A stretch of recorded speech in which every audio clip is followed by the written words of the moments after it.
hello. Thank you so much for being here. I will tell you, you missed a lot of really nice things being said. Well, I'm glad to hear that. Welcome to the Scarsdale Library. And we have been talking for the last hour, and it's been really great to sort of dig into your characters and um, explore their intentions and all of that. I know we have a lot of questions for you. I would love to know where these characters came from because it's very clear that you love them. Yeah, I fell deeply in love with these characters. Mm. I like, except for the really baddies, I like all of the characters that I create and write about. But the four vagabonds were special to me, particularly Odie.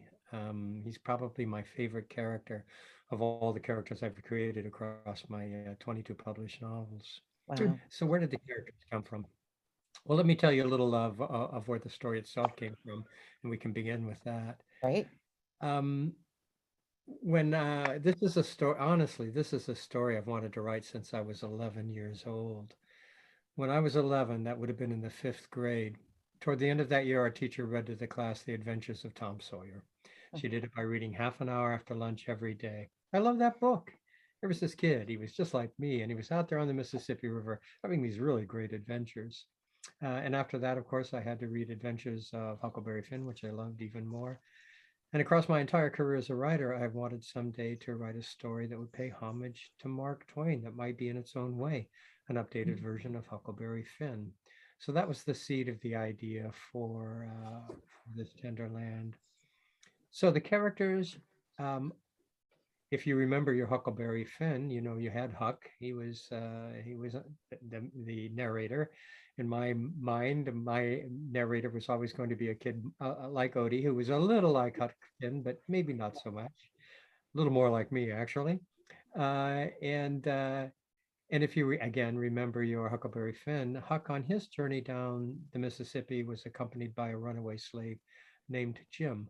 For whatever reason, always in my thinking, in the story I was going to create, that character would be a Native American kid, a little bit older than my narrator. So I had Mose in mind from the get go, or a Mose like character in mind from the get go. When I realized that one of the things I wanted to talk about is family, how is family created? Is it all about bloodlines, or are there more dynamic elements involved in the creation of family?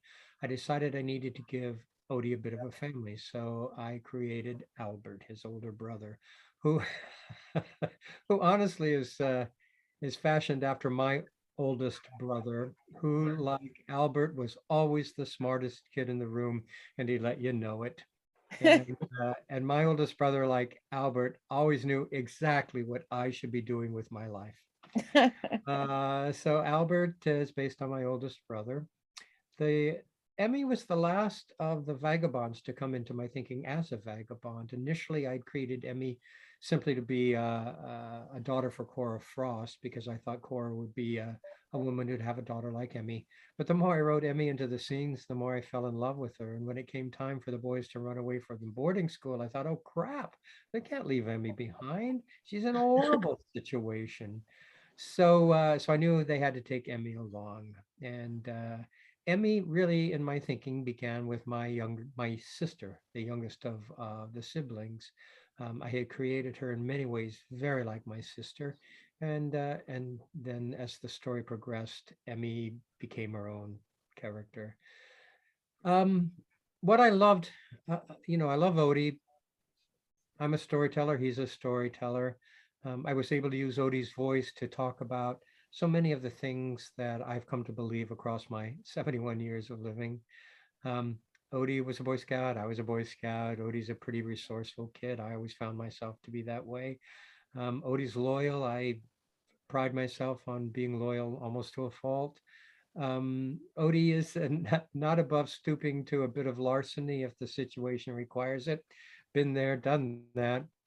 Um, so Odie, I absolutely loved. Um, and I love the family that they create. their love for one another is one of the driving forces of the story. And at that point, when it looks like maybe the family is going to dissolve, as I was writing that, I thought, oh, don't let this happen. Because I didn't know what was going to happen in the story either. I had no idea where these kids were going for much of the time. So yeah, I'm glad other readers have fallen in love with those characters because I love them deeply. In fact, because I didn't, I didn't, when I set them on the river, I really had no idea exactly what was going to happen. And I found myself at various points in the story just thinking to myself, oh, please God, let them end up in a good place.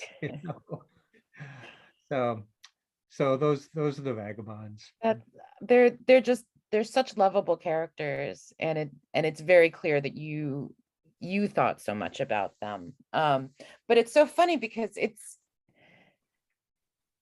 easy to forget that they're just a bunch of dumb kids putting themselves in a very dangerous situation.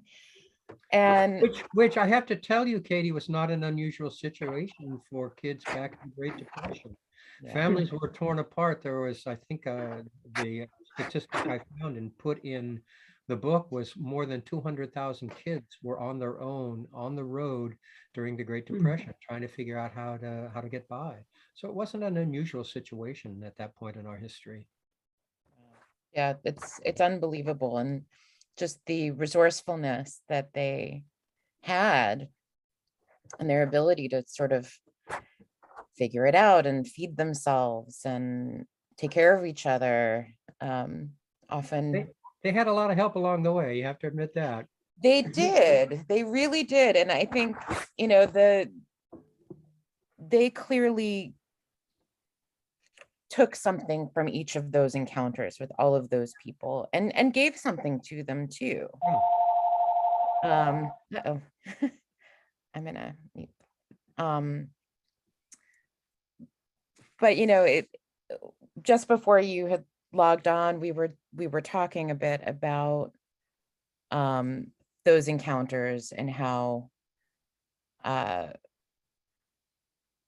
how they um everybody was sort of changed by everybody else.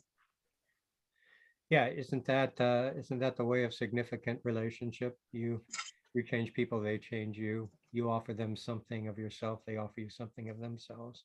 And that's certainly true of the vast majority of the characters that Odie and the vagabonds encounter.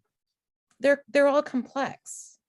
They're all very complex, and it seems that I think about One-Eyed Jack, and I think about Sister Eve in particular, and how neither of them are truly as they seem, and the kids just don't know. Um, there are some surprising elements to all of those encounters that I found really interesting. Did you have a particular encounter that you liked writing the most? I had fun with all of them. So here's let me talk a little bit about the people they meet, the Sure. things that happen to them along the way. Um, I tried to write this story a couple of times across my career as a writer, and I was never able to sink my teeth into the story. And the reason was is that I had no structure for it. I had no idea why I was going to put these kids on the river. I had no idea where they were coming from, where they were going. But but my father was a high school English teacher, and when I was a kid, instead of reading, you know, the Hardy Boys and Nancy Drew, he had me reading the Iliad and the Odyssey. I never cared much for the Iliad, but I absolutely loved the Odyssey, all these adventures that Odysseus had in his struggle to get back to Troy, from Troy to home. And I thought, well, maybe I should structure this story in the way that Homer structured the Odyssey, and every encounter that the kids have, will mirror an experience that Odysseus had in his journey from Troy to Ithaca. And that's really what allowed me finally to begin the actual writing of the story. When I made that decision, I thought only English majors are going to get this. It's going to go over most readers' heads, but that didn't matter because it gave me the wherewithal to actually write the story. So so when I wrote One-Eyed Jack, I'm writing about Odysseus and his encounter with Polyphemus, the Cyclops, and when they meet Sister Eve, that's Circe. When Odie falls in love with Maybeth Schofield, that's Calypso, if you remember your Odyssey. And so each of the encounters, something really interesting was going on, and I had just got a great deal of enjoyment out of writing them all. But my second favorite character after Odie is Sister Eve, far and away. She's such a wonderful character. And I love the fact that when I introduced her in the story, I introduced her purposefully in such a way that readers had no idea how to think of her. Is she going to be good? Is she going to be bad? Are the kids going to be taken in? Are they going to be, conned? And then I love slowly turning Sister Eve around in the reader's head. And so they begin to see her in a very different way. Um, and Sister Eve offers, probably more than any of the other encounters, Sister Eve offers them a great deal. She certainly changes Odie's thinking about the nature of the divine. She gives him a different image of the divine. He's had this Old Testament image, a smiting God, a wrathful God, the tornado God, and Sister Eve gives him an idea that maybe the divine is compassionate and loving and forgiving. And so that's an important turning point, certainly for Odie, but she offers all of the other vagabonds a great deal as well. She's just such a marvelous character in the end. Flawed, yes, but definitely in touch with with the divine.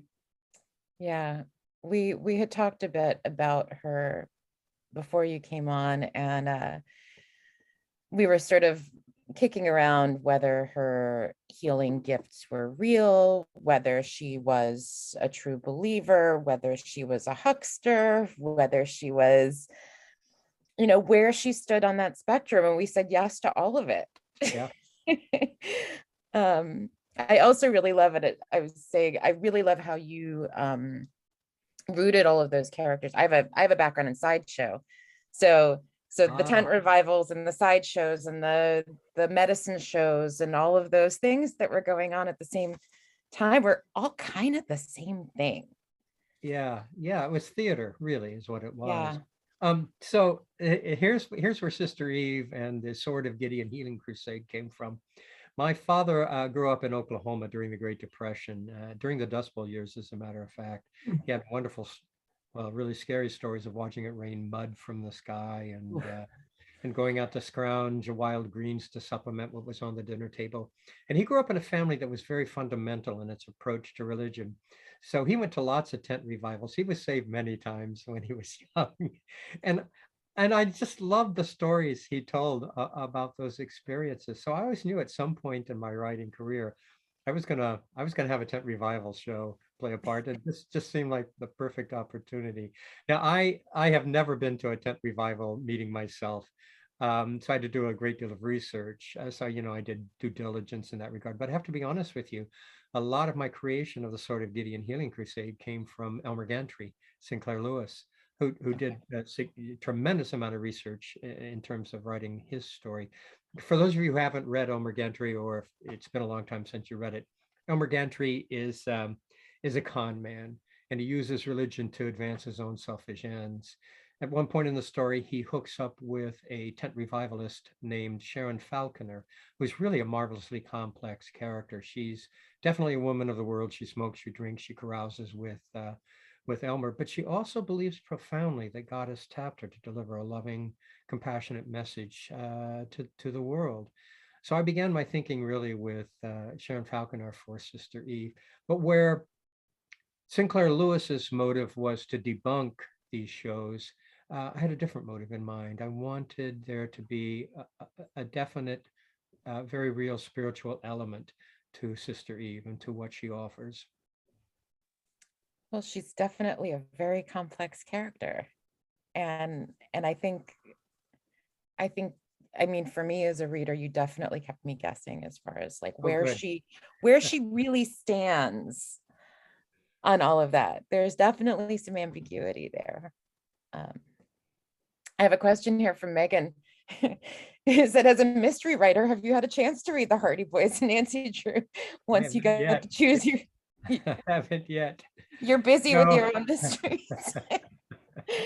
Maybe I should give them a shot and see what I missed, but most because so many of my colleagues and friends write mysteries, most of my time is spent trying to keep up with all of their work. Well, that's actually one of the questions I have for you, because you are so unbelievably prolific. And it seems like you have a new Cork OConnor book coming out every turn, every turn of the Really, calendar page. it's only once a year. Really, it's only once a Well, year. I mean, but I'm reading the journals. I'm like, oh, he's got another one coming out. um, how is the process of writing one of your mysteries different from writing one of the standalones like This Tenderland or Ordinary Grace, which I also loved? Yeah, that's a really good question, Katie, and the process is significantly different and purposefully so. So, who among you have not read any of my Cork O'Connor mysteries? I actually have not. I dipped into one of them a little bit today. Okay, so who I has have, read one of but my Cork O'Connor mysteries? I'm going to Let's read start there. all of your books now because I love this book so much. Well, let me just give you a little background on the series.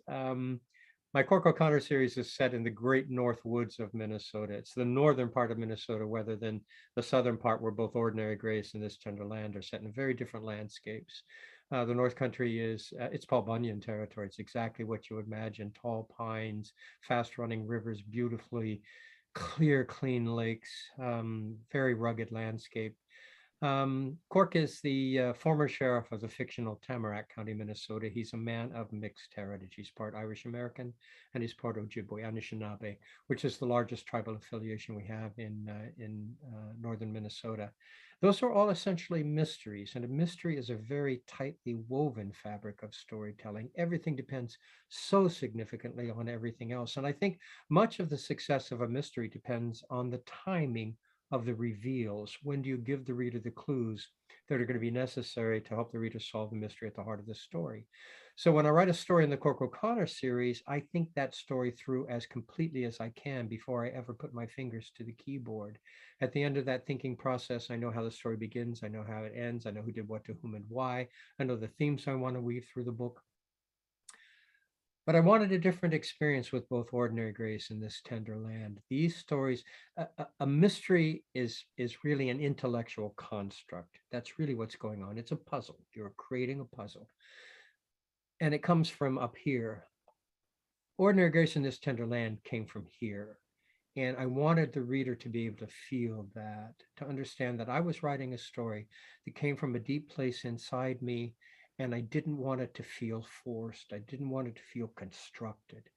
So going into the writing of both Ordinary Grace and This Tender Land, I knew very little about the stories I was going to create. So for This Tender Land, I knew that that it was going to be my homage to Mark Twain. It would be sort of an updated Huckleberry Finn. I knew that it was going to be structured in the way Homer would structure the Odyssey.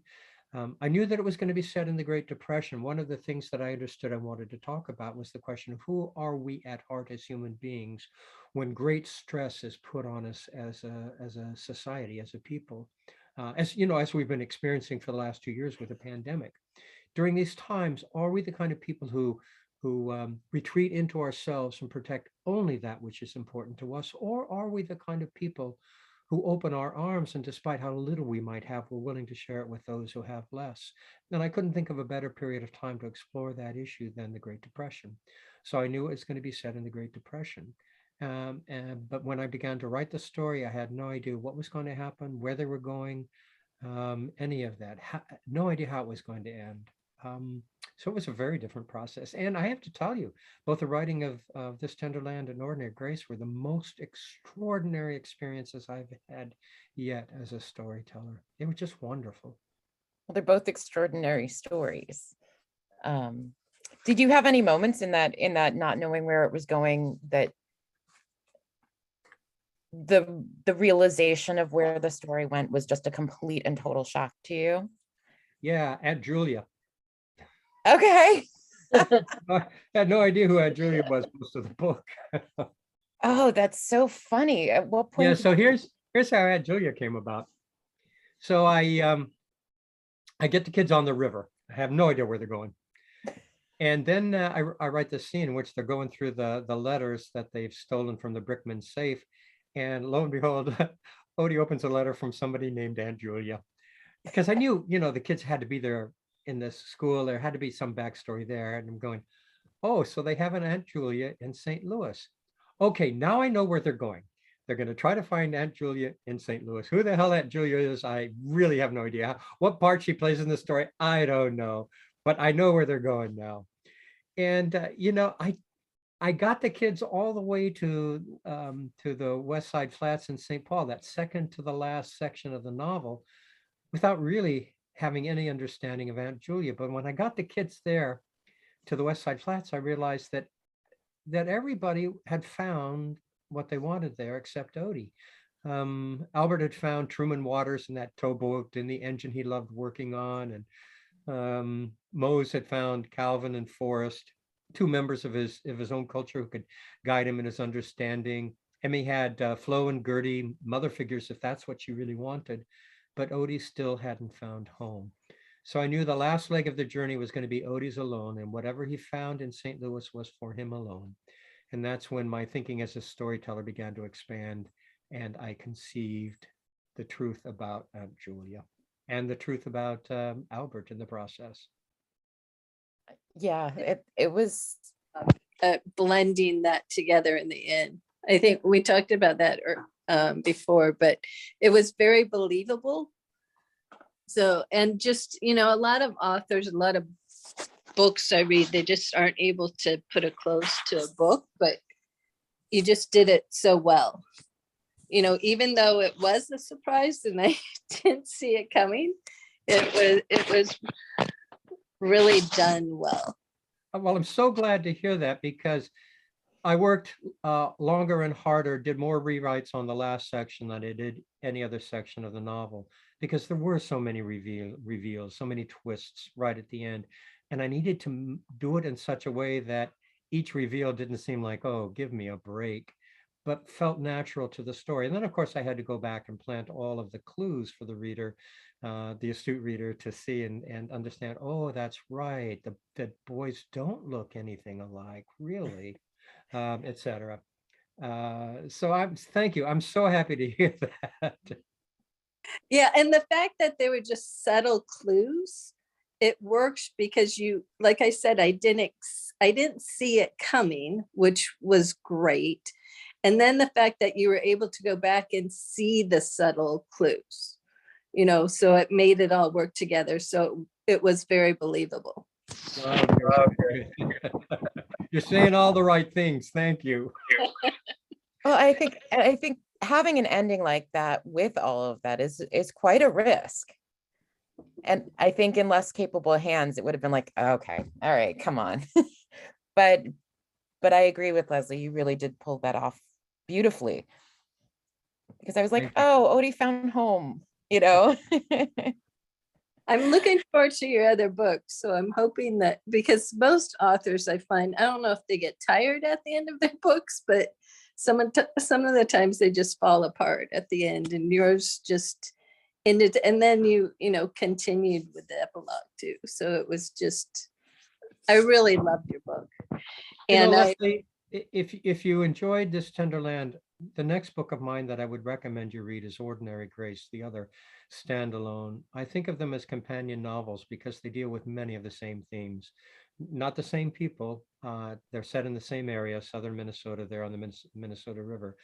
But they deal with many of the same themes. And I hope that if you do that, I hope that you find at the end of Ordinary Grace that the ending feels very true, feels very real and very honest, and I hope quite moving and quite hopeful.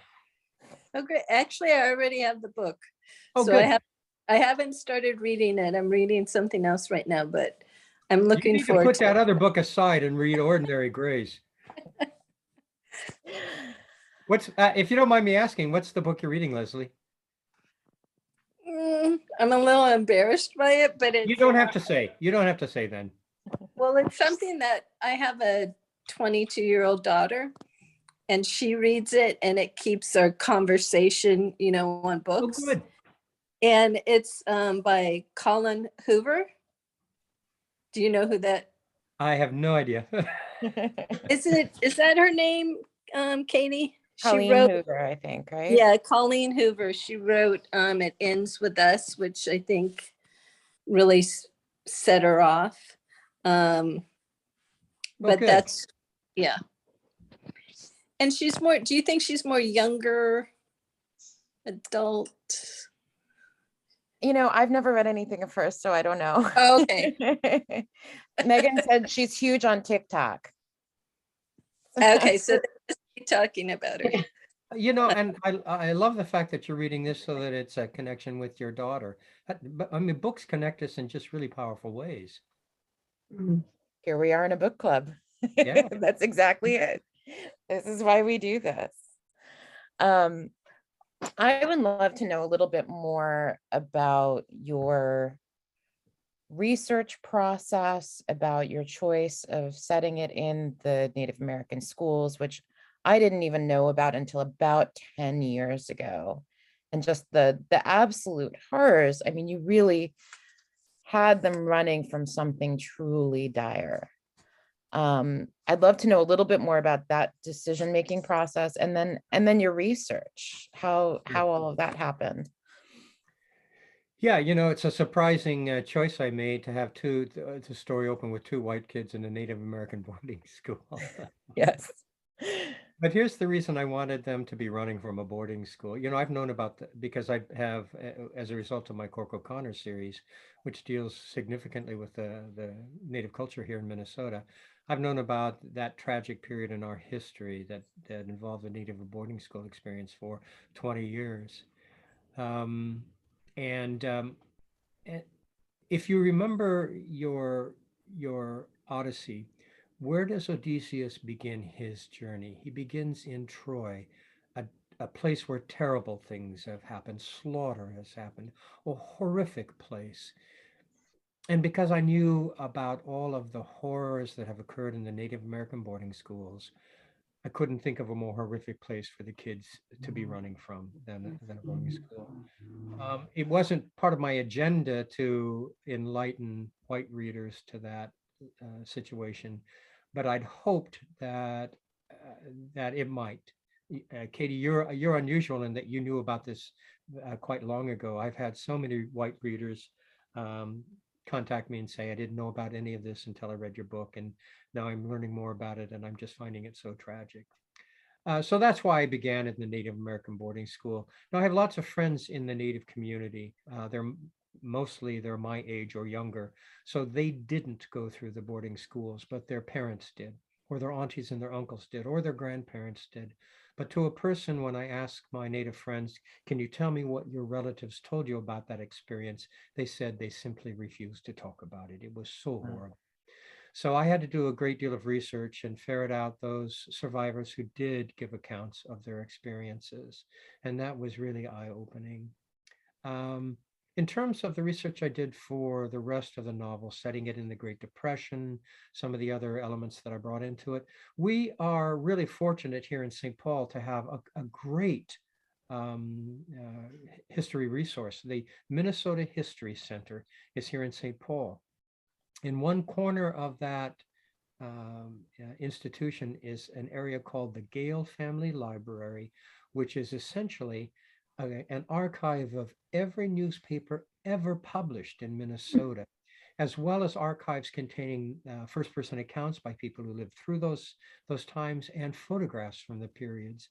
So I spent hours and hours in the Gale Family Library reading newspapers particularly from 1932, the summer of 1932, because I wanted to know what did things cost back then? What were they wearing? What were the important events of the day that I might be able to build into the story? And that was tremendously significant to my understanding. Geographic research, every place I put those kids in the story, I was there myself. I canoed and kayaked the rivers that the kids canoe. Because I wanted to know, okay, what would that experience be like? What kind of challenges would the river throw at them? What would they see from the river? All of that. So I did my best to do due diligence in the research to make it feel realistic for the reader. That it succeeded because you have a very incredible ability to create a strong sense of place too. I think, those moments on the river were very evocative. I had a very clear picture in my head of what things look like and sort of what they felt like. And yeah, I do write profoundly out of sense of place. I think of myself as a very sensual writer. I try to bring in as many of the sensory clues as I can when I create a place so that readers feel as if they are there experiencing it. But I also have to tell you, in a way, this story and Ordinary Grace both are Valentines to Southern Minnesota. I love that agrarian part. I'm a Midwest kid. I spent my adolescence growing up on farms in small towns in the Midwest. And so I was writing directly from the heart about this place I so dearly love. it's nice to live in a place that you love and all of that. It's so funny because I had a colleague come back from vacation yesterday, and she apparently had been in St. Paul, and she brought your book with her. And she came back, she's like, oh my God, this book is set just where I was. And she had gone to the History Center and said, I didn't know about these Native American boarding schools and how horrific they were. I went to this place and there's an exhibit on it. It was unbelievable. Yeah. But she said, I was reading about the place that was surrounding me at this very moment, and I had no idea when I stuck it in my bag. So synchronicity, we call that. yes, absolutely. Well, Barbara put up a hand. Oh, go right ahead. At this point in history, when books are getting banned in schools, if this book would be wonderful to teach in a high school, college setting, or do you think it would be banned for some of its open-mindedness? Do you think it would be banned? I would love to have it banned because boy, would it sell like crazy then. Yes, absolutely. I've already had a number of teachers at both the high school and the collegiate level indicate to me that they have included it or are intending to include it in the curriculum because there are so many, it touches on so many things. It touches on history, touches on social issues. It touches on spiritual issues. There's so many levels that a class could discuss. And that's why I thought it was brilliant, but that's also why I thought it could get banned. Yeah. Well, we'll wait and see. Things, the political pendulum keeps swinging more and more toward the conservative end. So I just don't know. I honestly don't think there's anything in this story that would cause a group of even the most conservative parents to ban it. But I'm sure Mark Twain thought that too. Exactly. So I think the conservative parents would not enjoy you opening their eyes to the plight of Native Americans being mistreated. They might not enjoy having their eyes open to that. Do you know, Barbara, they're going to have their eyes open whether they read my book or not. Deb, with the revelations of the horrific history in the residential schools in Canada very recently, and with our new Secretary of the Interior, Deb Haaland, she's not so new anymore, pledging to do an investigation of the boarding schools here in the States, we are simply, that the news is simply going to keep coming out about all of the travesties that occurred. Mm-hmm. Was it difficult to write about such difficult topics? Was it a hard thing to immerse yourself in those really, truly horrible histories? That was the hard part. And then the question was, what do I offer the reader in this first section? Because I didn't want the reader to think this is going to be nothing but horror. I don't want to spend time with a story that's going to just be this awful. So I actually toned down a lot of the horrors of the boarding schools. Um, a- and that was a choice I made consciously as a storyteller, what to include and what not to offer the reader.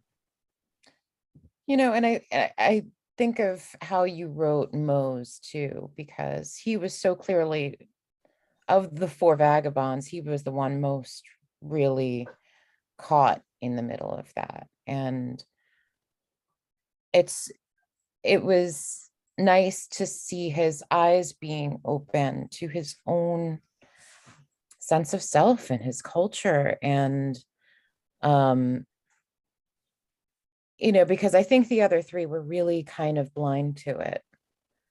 I mean, they all went through terrible things, but Mose really seemed to have no clue about his own culture by design.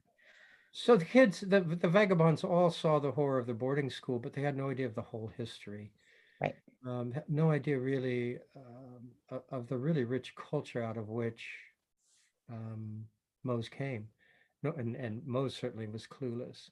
And so, all of the kids are on a journey to discover something about themselves. And what Moses' journey is about is discovering who he is and where he came from. And as somebody who is literally silenced by violence, and is struggling with those issues of self, he's a really funny character too. Yeah, big-hearted kid. Yeah, like maybe a little bit mischievous, maybe a little bit like his plight does not overtake the whole story. There's definitely a hopefulness within him, and it was nice to see that. Good. That's the character I wanted Mose to be. And I wanted readers to love him, and I wanted readers to be so fearful that Mose is going to step away from everyone at one point in the story. I wanted them Oh, I was. to really be afraid the family was going to separate. Yeah, I see, Leslie, you have your hand up. Go ahead and ask your question. Actually, I never thought that Mose was gonna separate. I think Good. his heart was always in it because he loved Emmy too. I think he loved them all too much, and like I really saw his heart. But I had a question about. Oh, and I'm sorry, I'm in the dark now. But I had a question about him and the baseball. Did he? Because then I Googled, and there was somebody with a similar name that did go into the big leagues for a couple of the nickname that you gave him. That's his nickname, but there was a Native American ball player for a couple of years who Yes. made the big leagues, and I can't remember what his nickname was, but yeah. Yeah, it was very close to what you gave him. So I just wondered if you got it from there. And I just so it just made it even more. I guess I in my mind a lot of the book was real, so I thought, okay, there he is. Yes, it actually happened for him. So even though it was fiction, I'm sure, and like you said, it did come from characters that so. And there are aspects of this novel that I was aware some readers would have difficulty with. Emmy, for example. That was my next question. Go ahead. I've had readers ask me, why the hell did you have Emmy have these special gifts? So here's Emmy's story. She was, I think I said she was the last of the vagabonds to come into my thinking as a member of the vagabonds. But when I decided to include her, I needed a part for her to play in the story. And, I told you my father was a high school English teacher, and he had me reading very early all of the great mythic hero and heroine quests in literature. And one of the things I remembered from that reading was that very often on a hero or heroine's quest, they're accompanied by a seer. Somebody can actually look into the future and offer advice, whether it's taken or not. So I decided I was going to make Emmy my seer.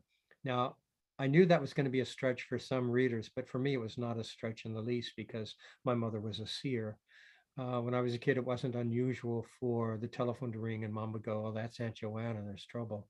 Or she would toss and turn in bed for several days in a row and she would say, "Something bad is coming, something bad is coming." And sure enough, something bad would happen. So making Emmy a seer was not a stretch for me in the least.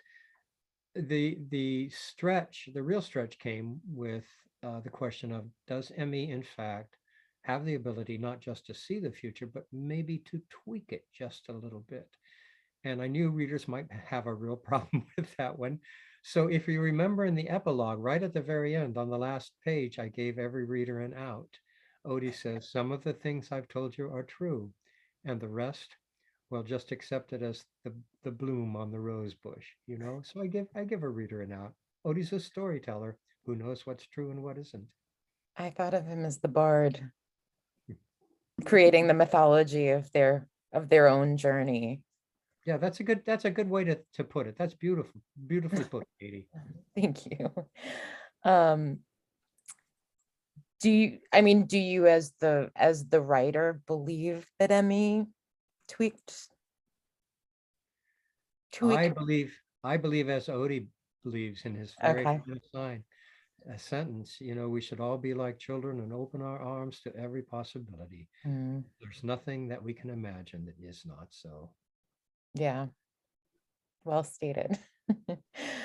Um, if anybody has any other big questions, I have a couple little ones and we won't hold up any more of your precious time because I know just in our emails back and forth trying to schedule this, I know how busy you are. So Hey, I'm having a good time, Katie. We're oh, doing me too, me too. Does anybody have any questions?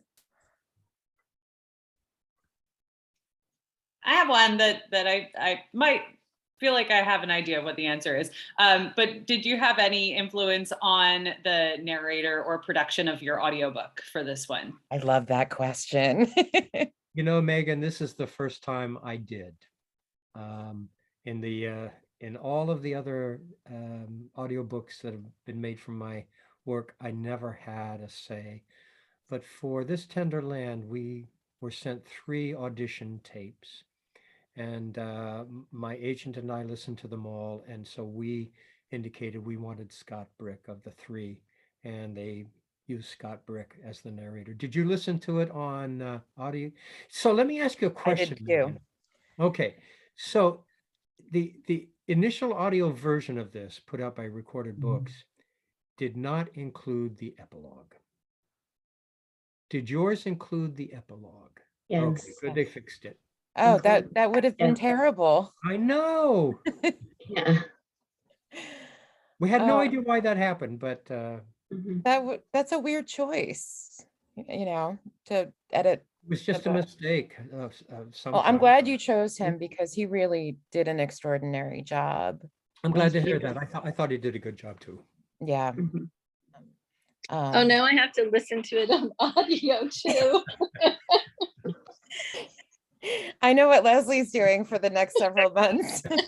It doesn't take me long to read the book, but audio does take maybe a little longer. I don't know. But the thing about audio is you can, wherever you're going, you can listen to it. So it takes Yeah. up that in between time.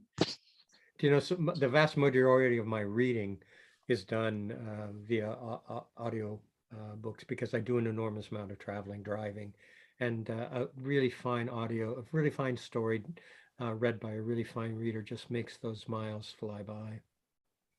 I find that sometimes having a great narrator on a great story, I can't separate the story from the experience of the narration. Yeah, I agree.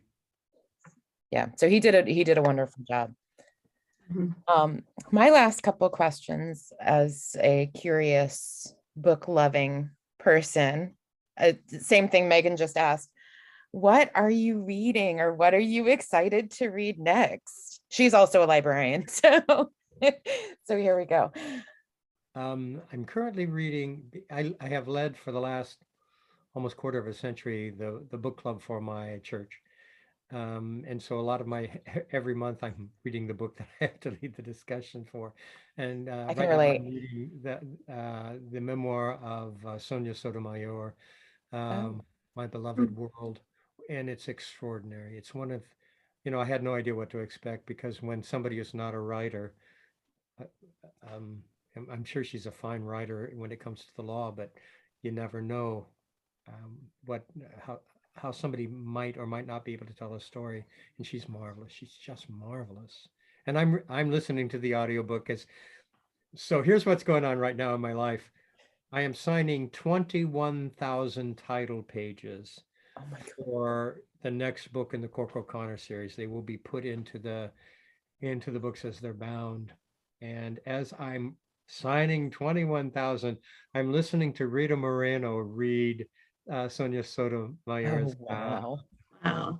biography memoir, and it's extraordinary. She's a wonderful reader, and Sonia Sotomayor is just a wonderful writer. I'm astonished at how well she tells the story. So Wow. that's what I'm reading right now. That's great to hear. How's your hand? I wrote my first 9 novels longhand, so I have a very well developed hand wrist muscle. So I'm Okay. not having any problem in that regard at the moment. I'm only Well, halfway through. I've got 11,000 signed. I have 11,000 more to go. where do you even keep that many books to sign? Are you surrounded by It's piles all these are the just time? cheap. Probably These are just deliver the 'em and title take 'em away. pages. Wow, that's quite a task. And then the other thing, and I always like to ask this, is what are you working on other The than signing next, 21,000 yeah, books? the next book in my Cork OConnor series is it's pretty well finished. It'll be coming out in August. That's a book called Fox Creek. It's number 19 in my Cork OConnor series. It's a pretty long running series. And I'm working on revisions to the next standalone novel, which is another novel set in southern Minnesota and in an earlier time. That's very Ooh. exciting. Now, so is writing your whole career? You didn't do something previous to this? You just started out writing? Oh, I have always written, but no, I didn't make money at it until a little while ago. Okay. Yeah, I've always written, but I didn't publish my first novel until I was 48. And as Katie has pointed out, I've had a novel come out pretty much every year after that. That's incredible. And it was when I signed the contract for my third novel, that's when I stepped away from my job to write full time. And that was over 20 years ago now. Now, how does that feel? How would you imagine a life where the way you earn a really No, good but living, I want to hear from in your words. it's I know how it would feel. yeah, it's incredible. It's everything I had dreamed it would be and more. That's great to hear. Yeah, I get up. I write first thing every morning. My alarm goes off about 5:45. I get up and I spend the first 2 to 3 hours of every morning writing. Who wouldn't love to get up every day and the first thing you do is what you love to do most in the world? Well, I wonder if maybe you even love it more because it happened that way, where you had to have another career and then all of a sudden at 48. And also 48 is kind of a great age to appreciate things more, kind of. Maybe your kids are grown up a little more and you can, Well, it helped. Actually, at 48, there were a lot of advantages to publishing at 48.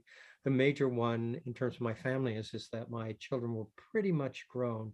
And a lot of what an author has to do is promotion, traveling to promote their work. So when a new book comes out, I'm usually on the road anywhere from 6 to 10 weeks, traveling across the country doing signings. And with not having to worry about my children, leaving my wife to oversee everything was incredibly helpful in that regard. So, and maybe you're right, Leslie, because it came to me later. I just have a great sense, maybe a greater sense of what a blessing it has been in my life. Yes, I and I think that, yes, sometimes that, because I know a lot of people who have been professionals in their field, and then they go on to teaching too, in their field, like at the university or whatever, and they love that. So, Well, I have taught writing and I love teaching writing, but anyone who's a teacher knows that it requires an enormous amount of energy and time committed to it. And I simply don't have that anymore. So I stepped away from teaching about 5 years ago. Oh, I read somewhere that you had a really extraordinary career path leading up to your writing too. Is there a question here, Katie, that you want to ask me? I want to hear more about that. It sounds like you've done a variety of very interesting things. Yeah, it began by, when I came from a family of nomads. My family moved around an enormous amount when I was a kid. I lived all over the country. And then when I graduated from high school, I went to Stanford University for a year and got kicked out because I was part of a radical group that took over the administration building in protest during the Vietnam War. My scholarship evaporated and I had to leave. And that really launched me on, I'm glad you find it interesting, Absolutely. kind of an educational path. I never went back to college. I don't have a degree. I went out and I logged timber and I worked construction and I mopped hospital floors. And eventually when I had children, I had to settle down to a more routine job. I became a mid-level bureaucrat at the University of Minnesota for many, many years. And all of that, but all of that time I was writing. I never was not writing. Didn't publish for a long time because I was I was learning who I am as a storyteller, and that can take a long time. Well, you're an extraordinary storyteller, and I'm so grateful to have you here. I have a couple of comments here. Sally said, my husband's favorite reads during the pandemic were This Tender Land. And Oh, I've enjoyed Last Bus to Wisdom, both coming of age stories. So thank you. wonderful. Thank you. And Hannah says, I just want to thank you so much for taking the time to talk with us. It's really an incredible experience and wonderful getting to talk to you. And I will absolutely agree with that. Thank you so much for your openness and your willingness to tell your story, and for putting these extraordinary books out into the world and sort of giving us a sense of where they came from. Well, the writing of the books is certainly my pleasure. And I've had just a lovely time visiting with you all this evening. Thanks so much for inviting me. And thanks so much for your gracious and very warm welcome. Oh, thank you so much. And the Thank next time you're in the New York area, you let me know and we'll bring you into the library for real. No, you have to buy me dinner and a drink, Katie. Well, we'll do that. Right. Clearly. yes, I'll definitely do that. Take You care, know what's so everyone. great? You're Thank as you. nice as your Thank character.